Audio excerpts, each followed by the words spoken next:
اللهم صل وسلم وبارك على سيدنا محمد وعلى آله وصحبه أجمعين. عاملين ايه؟ رب تكونوا بخير. هنعمل مع بعض بقى ايه عصير كده سريع كده زبادو، بس زبادو ايه بقى، حاجة كده تحفة أحسن من اللي بنشتريها بره بكتير أوي. بصوا معانا هنا بقى ايه كمية كده حلوة من الفراولة، ومعانا برضو موز ولبن وكوباية زبادي بالفراولة. تمام. هنقطع الفراولة كده بقطع صغيرة، مش هقطع كل اللي احنا شايفينه ده، بس هقطعها كده ايه زي مكعبات كده صغيرة. تمام. وبس.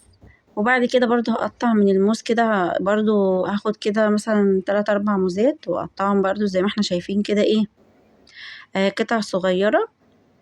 ونضرب برضو كل الكلام دوت بقى، نقعد بقى ايه بس نقطع كده شوية حلوين علشان هنزوق بيهم الكوبايات بتاعتنا او الكاسات او البولات زي ما انت حابة ايه تعمليها.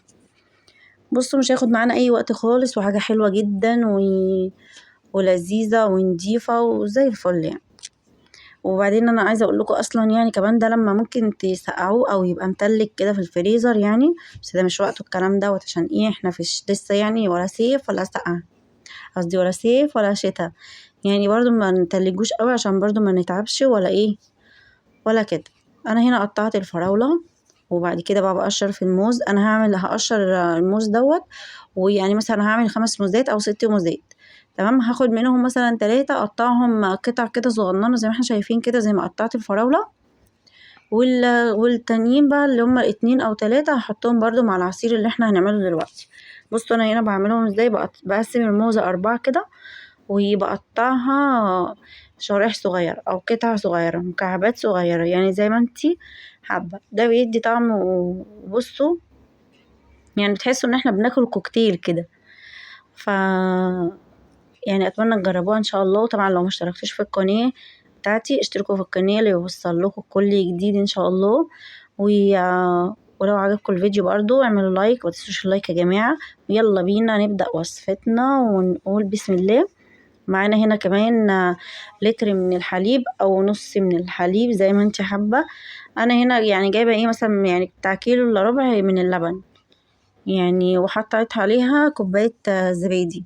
وانا حطيت معلش بقى هنا السكر، يعني كوباية مثلا من السكر او نص كوباية سكر على حسب الرغبة زي ما انت حباها.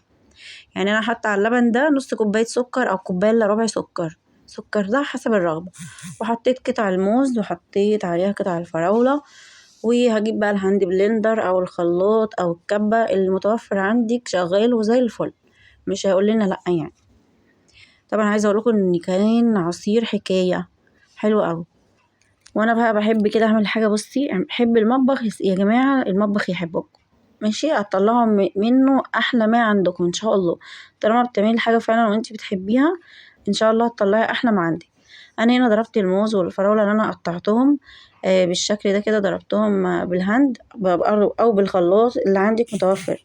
فانا هنا لقيت الشفشق ده صغير على الكميه اللي انا عاملاها، هجيب حاجه تانية اكبر واحطها فيها عشان ايه نبقى براحتنا يعني. انا محبتش ان انا اشيل حاجه واقول لا كفايه كده، انا جبت حاجه اكبر علشان ايه بصوا هيتدلق. فانا هفصل واروح ايه حاطه الخليط بتاعنا او العصير بتاعنا في قلب الشفشق الكبير دوت، واكمل بقيه الفراوله والحاجات دي احطها هنا كده بالشكل ده.